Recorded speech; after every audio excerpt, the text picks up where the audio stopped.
값싼 부품 취급을 받던 메모리 반도체가 이제 AI 컴퓨팅 시장의 경쟁 구도를 뒤흔들고 있습니다. 메모리를 중심으로 재편되는 메모리 센트릭에 대해 살펴봅니다. 안녕하세요, 이재현입니다. AI 하면 흔히 떠올리는 건 엄청난 계산 능력입니다. 그래서 GPU와 같은 연산 장치가 각광을 받았죠. 그런데 요즘 최신 AI의 중요한 건 계산이 아니라 기억력입니다. 한때 얼마나 많은 연산을 할 수 있는지가 AI 성능 경쟁의 핵심이었다면 이제는 얼마나 많이 기억하고 있는가로 승부처가 이동하는 모습이라고 하는데요. AI 연산에 어떤 변화가 이런 차이를 가지고 오는지, 그리고 이런 변화가 반도체 경쟁에는 어떤 영향을 미칠 것인지 한번 살펴보도록 하겠습니다.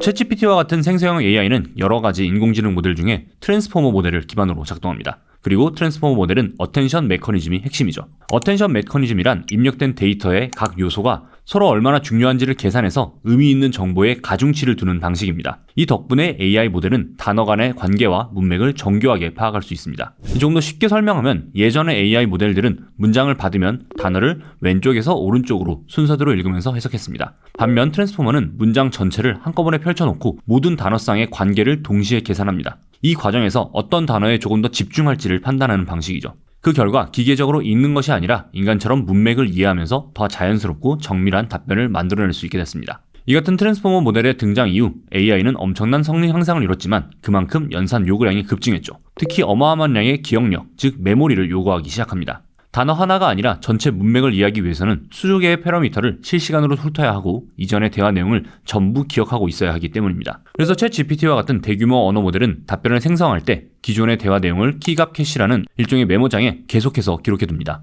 대화가 길어질수록 메모리에 저장할 내용이 눈덩이처럼 불어나겠죠. 여기에 딥시크 쇼크 이후 대세가 된 MOE, 소위 전문가 혼합 구조는 이런 경향을 가속화합니다. 필요에 따라서 전체 모델 중에 일부 전문가만 호출해서 활성화하는 방식으로 연산 장치에서의 연산은 효율했지만요. 역설적으로 모든 전문가들이 메모리에 대기하고 있어야 하는 구조이기 때문에 메모리 용량에 대한 요구치는 오히려 더 높아진 것이죠. 특히 이런 메모리 의존에 대한 문제는 AI가 훈련에서 추론의 단계로 넘어가면서 더 두드러지고 있습니다. 병렬적으로 진행되던 훈련 연산과 달리 서비스 단계인 추론 연산은 한 번에 한 토큰씩 순차적으로 생성이 됩니다. 그래서 연산력 그 자체보다도 이전 토큰의 정보를 기억하고 중간 연산 결과를 얼마나 빠르게 가지고 올 수 있는지가 더 중요해지는 것이죠. 그러니까 충분한 메모리가 있어야 생성형 AI가 밀리지 않고 결과물을 생성해낼 수 있다는 얘기입니다. 이런 메모리 역량은 서비스의 품질 혹은 사용자들의 경험과도 직결됩니다. AI 비즈니스의 경쟁력은 이제 정확도만이 아니라 응답 지연에 있기 때문이죠. 사용자가 질문을 던졌을 때 답변이 몇 초씩 지연이 된다면 아무리 똑똑한 모델이라도 체감 가치는 떨어집니다. 그래서 사용자에게 중요한 것은 GPU 코어의 개수나 플롭스가 아니라 내 질문에 얼마나 빠르게 반응하는가입니다. 그래서 떠오르는 핵심 지표가 철저히 사용자 중심인 TTFT와 TPOT입니다. TTFT는 사용자가 엔터를 치고 첫 번째 글자가 화면에 찍힐 때까지 걸리는 시간입니다. 이는 서비스의 첫인상을 결정하고요. TPOT는 첫 토큰 이후 글자가 끊이지 않고 얼마나 매끄럽게 이어지는지를 나타내는 속도입니다. 이 두 시간을 얼마나 줄여내는지가 고객들을 잡아줄 수 있는 역량이 되는 것이죠.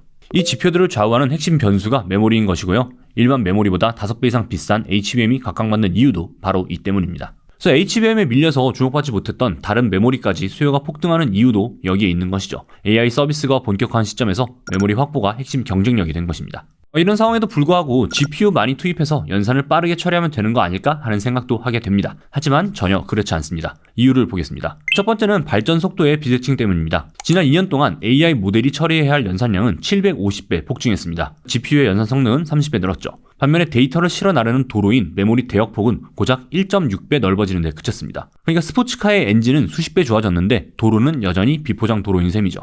둘째는 물리적인 한계입니다. 우리가 사용하는 컴퓨터 구조는 연산 장치와 저장 장치가 물리적으로 떨어져서 서로 정보를 교환하는 폰 노이만 구조를 채택하고 있습니다. 이를 주방에 비유하자면 요리사는 100명이 대기 중인데 식재료 창고는 저 멀리에 있고 재료를 나르는 카트는 딱 한 대뿐인 상황입니다. 그러니까 요리사가 아무리 손이 빨라도 재료가 도착하지 않으면 손을 놓고 기다려야 하는 것이죠. 실제로 데이터 센터 현장에서는 GPU가 데이터가 도착하기를 기다리면서 가동 시간의 약 30%를 그냥 흘려보내고 있다고 합니다. 결국엔 단순히 연산 장치를 늘리는 방식만으로는 한계가 있다는 것이죠. 그래서 등장한 해법이 HBM처럼 메모리를 쌓고 이를 연산 장치 바로 옆에 패키징해서 물리적 거리를 줄이는 방식입니다. 그럼에도 거대한 AI 모델이 요구하는 메모리 수요를 모두 감당하기에는 여전히 쉽지 않은 상황이죠.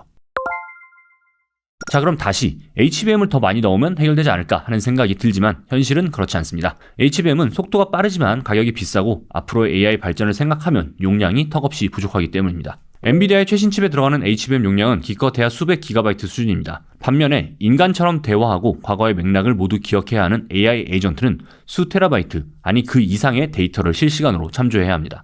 그래서 아예 메모리 업계에서는 데이터의 중요도와 빈도에 따라서 메모리를 나누는 기억의 계층화라는 개념이 등장하고 있습니다. 인간의 뇌가 단기 기억과 장기 기억을 나눠 쓰는 것을 흉내내자는 얘기죠. 이 기억의 계층화는 기억의 온도에 따라서 총 3개의 계층으로 나눠 설명하는데요. 이 공부하는 학생에 비유해서 한번 설명해 보겠습니다. 먼저 단기 기억이라고 할 수 있는 뜨거운 기억입니다. 지금의 반도체 구조에서는 GPU 옆에 탑재되는 HBM이 맞는 기억입니다.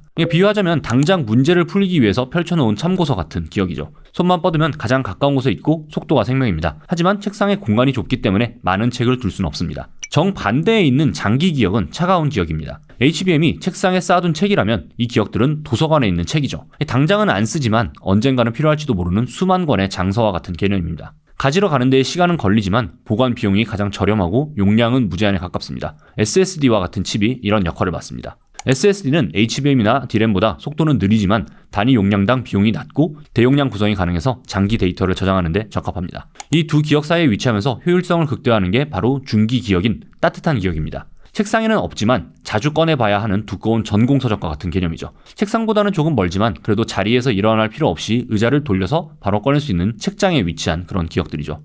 그래서 기존에는 책상과 도서관 사이에 속도 차이가 너무 커서 AI가 거대 데이터를 가져오는 동안 GPU가 멍하니 기다려야 하는 병목이 발생했습니다. 이 간격을 메우기 위해 새로운 계층을 추가한 셈이죠. 그리고 이 역할을 위해서 새로 등장한 메모리가 바로 HBF입니다. 이를 낸드 플래시를 HBM처럼 수직으로 쌓아 올린 메모리 칩인데요. 이 DRAM보다 용량이 크고 가격은 저렴한 낸드의 특성상 HBM 대비 10배 이상의 데이터를 저장하면서도 가격은 훨씬 저렴합니다. 대신에 속도는 HBM이나 DRAM보다는 느립니다. 다만 기존 SSD 대비 대역폭을 높이고 적층 구조를 통해서 용량을 크게 확보할 수가 있어 차가운 데이터와 뜨거운 데이터 사이에서 효율적으로 저장 공급하는 중간 계층으로 주목받고 있습니다. 그러니까 초고속 연산을 담당하는 메모리는 아니지만 대용량 데이터를 비교적 낮은 비용으로 감당할 수 있는 현실적인 대안으로 떠오르고 있는 것입니다. 이처럼 메모리의 중요성이 커지고 메모리의 계층을 다양화하면서 메모리 산업이 AI의 중심이 되어가고 있습니다. 이전까지는 AI 가속기, 즉 GPU를 만드는 기업들이 AI 컴퓨팅 시장을 세팅했다면 이제 메모리가 AI 컴퓨팅을 세팅하는 새로운 상황이 온다는 전망이죠. 특히 HBF가 주목을 받으면서 단순 저장 장치 취급을 받던 낸드 플래시 기업들도 약진하고 있습니다. 대표적인 게 미국의 샌디스크와 일본의 키오시아이죠. 삼성전자와 SK하이닉스도 이들과 손을 잡고 HBF를 개발 중이라고 하고요. 2027년을 양산 목표로 삼고 있다고 하니 HBM을 통해 높아진 메모리 반도체 기업들의 위상이 다시 한 단계 높아지지 않을까 합니다. 사실 AI 컴퓨팅에서 메모리가 중심적인 역할을 수행한다는 이른바 메모리 센트릭에 대한 이야기는 다양한 기술적 아이디어로 등장을 했죠. 아직 상용화하진 않았지만 폰 노이만 구조를 탈피해서 메모리 안에서 연산을 마친다는 PIM과 같이 각광받던 아이디어도 있었죠.